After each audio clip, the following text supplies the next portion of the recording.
Hello friends, मैं हूं मिनमर dark talks के एक और एपिसोड में आप सबका स्वागत है। दोस्तों, आज की कहानी है इंडिया के एक और बहुत ही खूंखार सीरियल किलर उमेश रेड्डी के बारे में।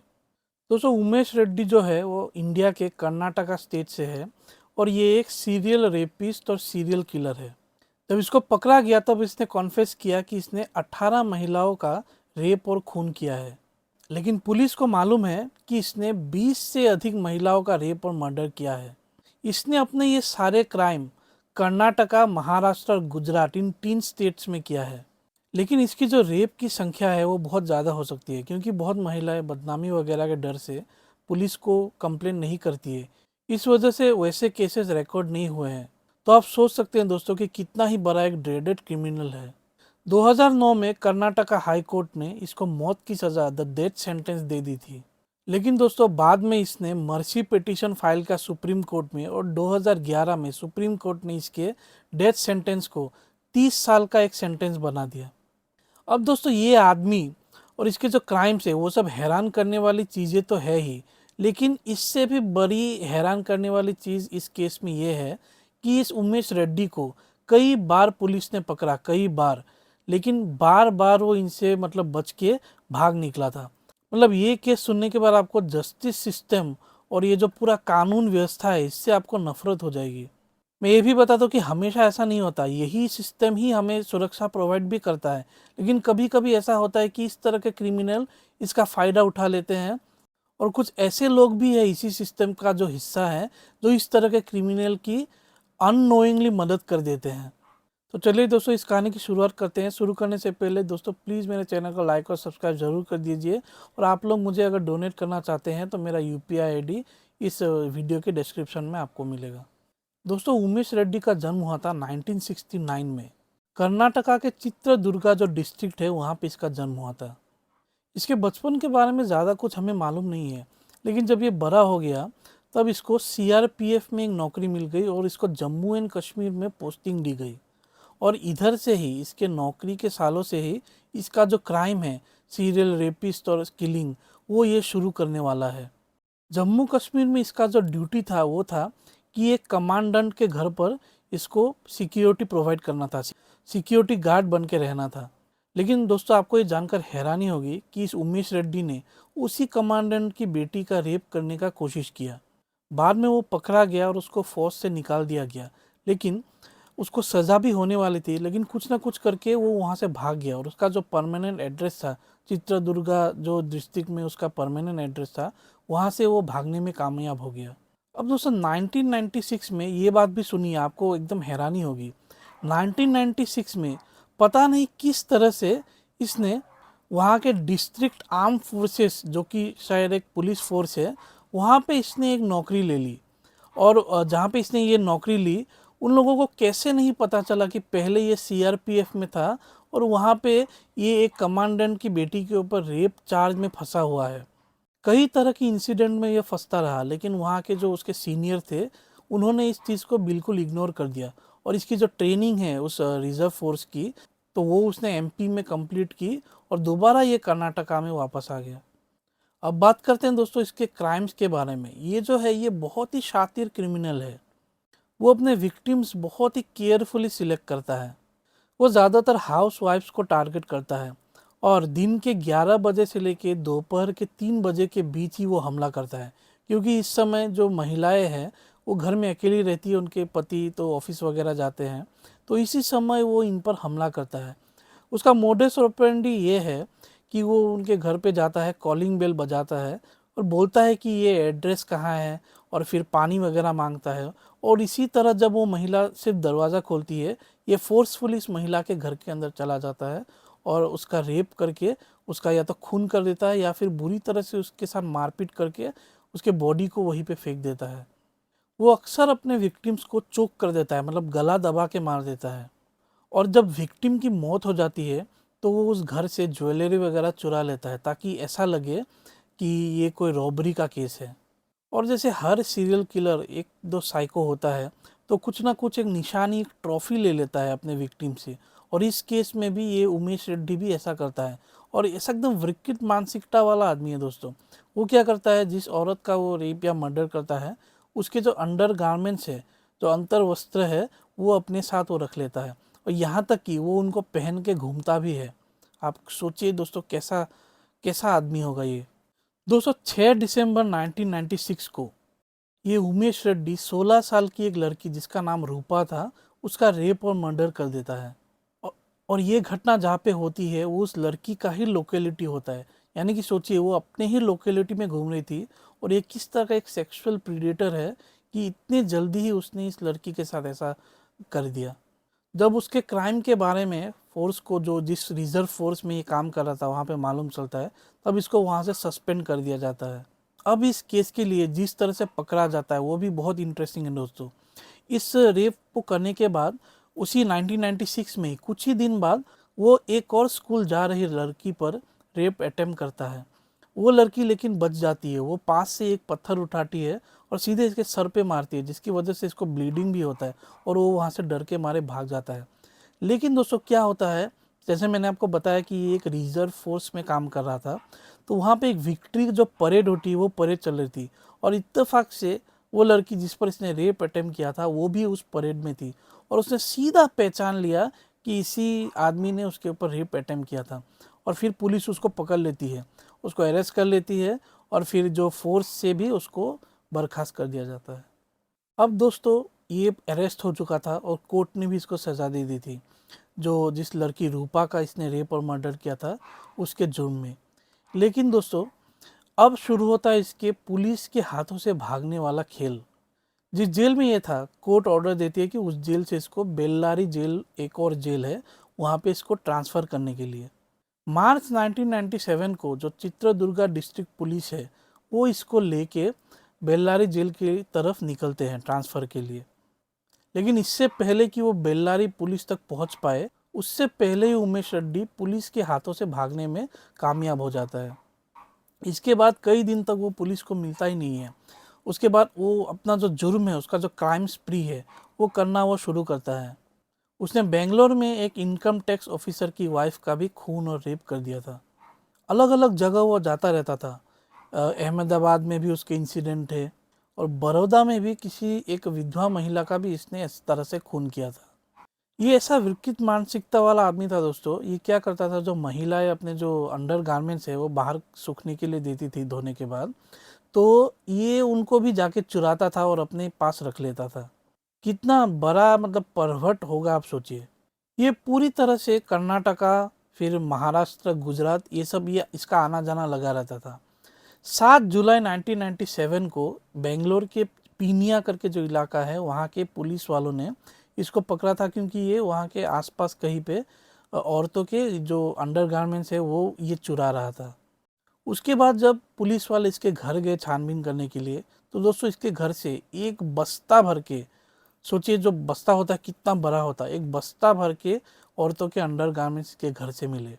लेकिन दोस्तों इस बार भी जब पीनिया पुलिस ने उसको अरेस्ट किया, उसके 24 घंटे बाद ये दोबारा पुलिस के हाथों से बच गया और वहाँ से एस्केप कर लिया इसने। और इस बार भी पुलिस एक्चुअली इसको किसी और पुलिस स्टेशन लेके जा रही थी कोई इंट्रोगेशन के लिए, और जब लेके जा रही थी उसी समय किसी ना किसी बहाने से ये उनके हाथों से बच के निकल गया। अब दोस्तों ये जो सीरियल किलर्स और ये सीरियल रेपिस्ट वगैरह होते हैं, इनके लिए ये किसी को मारना वगैरह बहुत ही फन चीज़ है, एक तरह का नशा बोल लीजिए आप। और नशा में क्या होता है कि आप शुरुआत तो कम किसी से करेंगे, जब टाइम बीतता जाता है तब आपको और भी स्ट्रॉन्ग नशा चाहिए होता है, और इस केस में भी कुछ ऐसा ही है। 28 फरवरी 1998 को उमेश रेड्डी ने एक 37 ईयर ओल्ड एक विधवा महिला थी, उसका बेंगलोर में रेप और मर्डर कर दिया था। उस महिला का नाम था जयश्री सुब्बैया, और उस महिला के साथ इसने बहुत ही ख़राब काम किया। उसका रेप और मर्डर तो इसने किया ही, लेकिन उसके बाद इसके डेड बॉडी के साथ भी उसने शारीरिक संबंध बनाए, जिसको नेक्रोफिलिया भी बोलते हैं। और दोस्तों बहुत ही दुखद ये है कि जिस समय वो ये कर रहा था, उस समय उस औरत का 8 साल का बच्चा भी घर के अंदर मतलब आ गया था। वो कहीं पे बाहर गया हुआ था, तो घर के अंदर आ गया था। और जब ये जो उमेश रेड्डी है उसकी माँ के साथ इस तरह से कर रहा था, तभी वो बच्चा उनके सामने आ गया था। उस बच्चे को देख के उमेश रेड्डी एकदम घबरा गया। उसको लगा कि अब वो पकड़ा जाएगा, लेकिन उसने ऐसा कहा कि तुम जाके और लोगों को बुला के लाओ, क्योंकि तुम्हारी माँ के अंदर कोई आत्मा घुस गई है। अब वो बच्चा था, वो भी ज़्यादा नहीं समझ पाया, और जब वो चला गया किसी और को बुलाने, तो उसी समय उमेश रेड्डी भी वहाँ से भाग गया। इस इतने हीनियस रेप और मर्डर को करने के बाद भी उसी पीनिया एरिया में उसने एक और औरत पर हमला किया। लेकिन दोस्तों इस बार क्या हुआ, उस औरत ने हल्ला मचा दिया और फिर ये उमेश रेड्डी डर के मारे वहाँ से भाग गया। वो फर्स्ट फ्लोर में था और उसको इतना डर लगा कि उसने फर्स्ट फ्लोर से ही जंप कर दिया, और जंप करने की वजह से उसके पैर में मोच आ गई और आसपास कई सारे जो लोग थे उन्होंने इसको पकड़कर फिर से पुलिस को सौंप दिया। लेकिन दोस्तों आप सुन के फिर से हैरान होंगे, लेकिन इस बार भी वो पुलिस के हाथों से भाग जाता है। ये 1999 की बात है। इस बार भी वो पुलिस के हाथों से भाग जाता है दोस्तों। और दोस्तों इस बार भागने के बाद भी वो फिर से पकड़ा जाता है, चिकबल्लापुर करके जो जगह है वहाँ पे कर्नाटका में। लेकिन दोस्तों फिर से वो भागने वाला था। आप सोचिए, एक मतलब किस तरह का एस्केप आर्टिस्ट थे ये। 99 में अरेस्ट होने के बाद फिर से 4 मार्च 2002 को ये फिर से भाग जाता है। उसी तरह से ये भागता है, जब इसको पुलिस एक जगह से दूसरे जगह लेके जा रही थी उसी समय किसी ना किसी बहाने से वो उनको चकमा देने में कामयाब हो जाता है। लेकिन दोस्तों इस बार जो ये एस्केप था वो काफ़ी मतलब ड्रामेटिक था, और आपको भी सुन के एकदम गुस्सा आएगा इन पुलिस वालों पर। इस बार क्या हुआ कि उमेश रेड्डी को बेल्लारी से बेंगलोर लेके जाना था, और जो KSRTC बस है, जो वहाँ की बस सर्विस है गवर्नमेंट की, वैसे एक गवर्नमेंट वाले बस में इसको लेके जाना था। अब जो आर्म फोर्स वाले इसके साथ थे, इसके सिक्योरिटी बनकर, मतलब इसको जब लेके जाना है कैदी को तो सिक्योरिटी गार्ड्स तो चाहिए होंगे ना। अब उमेश रेड्डी ने पता नहीं किस तरह से उन पुलिस वालों को बोला कि मैं आपके लिए रम और चिकन का बंदोबस्त कर सकता हूँ, और ये सब बोल के उस उमेश रेड्डी ने इन पुलिस वालों का ट्रस्ट जीत लिया। जब वो बस हाईवे में एक ढाबे पर रुकी, उसने उन पुलिस वालों से रिक्वेस्ट किया कि आप मेरे हैंडकफ्स खोल दो ताकि मैं आराम से खाना खा सकूं। लेकिन जैसे ही उन्होंने इसके हैंडकफ्स खोले, ये किसी ना किसी कोई बहाना बनाकर वहाँ से भागने में कामयाब हो गया। आप सोचिए, एक सीरियल रेपिस्ट, इतना बड़ा साइको सीरियल किलर, उसके साथ पुलिस इतने इजीली मतलब कैसे बिहेव कर सकती है। कितना इम्पोर्टेंट होता है कैदी को एक जगह से उस जगह लेके जाना, और इन पुलिस वालों ने तो अपनी ड्यूटी एकदम अच्छी तरह से नहीं की, और इसकी वजह से कई और लोगों की जानें भी जाने वाली थी। अब इस एस्केप के बाद दोस्तों अगले 3 महीनों में उमेश रेड्डी ने 3 और लड़कियों का रेप और मर्डर कर दिया। ये कई जगह, कोई किसी कहीं पे होटल में वेटर बन के इसने काम किया, पैसे वगैरह चुराए, मतलब एक तरह से बिल्कुल भगोरा था, और इसको पुलिस नहीं पकड़ पा रही थी अभी, और ये रेप के बाद रेप करते जा रहा था। अब दोस्तों टाइम आ गया था 17 मई 2002। इस दिन क्या हुआ, ये जिस जगह पे भी था वहाँ से ये वापस बेंगलोर में आ गया था, और बेंगलोर में आके उतर कर इसने अपना सामान एक क्लोक रूम में रख दिया, और फिर ये एक हेयर कट कराने के लिए एक सैलून में चला गया। सैलून में जब ये आया दोस्तों, तब पास ही में खड़े एक ऑटो रिक्शा वाले ने इसको पहचान लिया था, क्योंकि उसको ये आदमी मालूम था, क्योंकि जब इसका केस कोर्ट में चल रहा था तब ये ऑटो वाला वहाँ पे मौजूद था, तब वो उमेश रेड्डी को पहचानता था।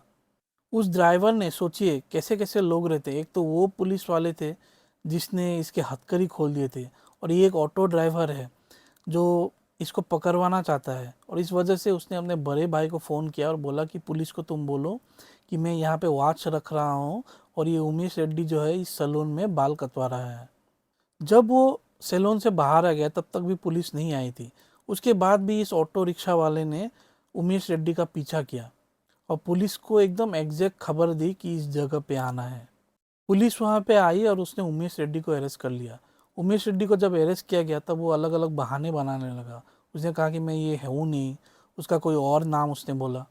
लेकिन जब पुलिस ने अपने हिसाब से उसकी खातिरदारी की, तब उसने पूरा जो वो कौन है, वो क्या है, वो पुलिस के सामने कन्फेस कर दिया। उसने कहा कि जो सीरियल किलर उमेश रेड्डी को आप लोग ढूंढ रहे हैं वो मैं ही हूँ। उस ऑटो रिक्शा वाले की बहादुरी के लिए पुलिस ने उसको 20,000 रुपये भी दिए।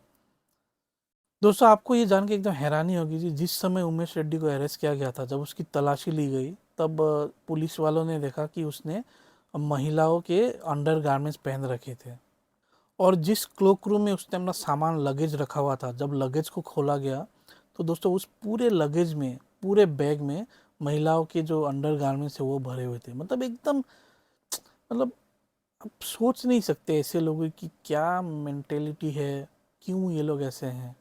अब दोस्तों उमेश रेड्डी का केस कोर्ट में चलने लगा। इसने 18 रेप और मर्डर किए थे, लेकिन हर एक तो मामले में सबूत नहीं मिलता, तो 9 केसेस में इसको दोषी पाया गया। और जो सबसे ब्रूटल रेप इसने किया था, जो जयश्री सुब्बैया का किया था, उसके लिए भी इसको काफ़ी सज़ा हुई। 26 अक्टूबर 2006 को उमेश रेड्डी को कर्नाटका की एक कोर्ट मौत की सज़ा सुनाती है। जब इसको जज सज़ा सुना रही थी, तब ऐसा नहीं कि ये खुद का जुर्म ये मान ले, ऊपर से वो जज को बोल रहा था कि प्लीज़ मुझे माफ़ कर दो, मुझे मेरी माँ का ध्यान रखना है, इस तरह का वो बोल रहा था। लेकिन जज ने इसकी एक नहीं सुनी और सीधा सज़ा सुना दी, मौत की सज़ा। लेकिन दोस्तों इतने सारे खून और रेप करने के बाद, इतनी सारे लोगों की जो लाइफ है उसको बर्बाद करने के बाद भी उस बच्चे की क्या हालत होगी, आप सोचिए, जिसने अपनी माँ का इस तरह हालत में इस आदमी के साथ देखा होगा।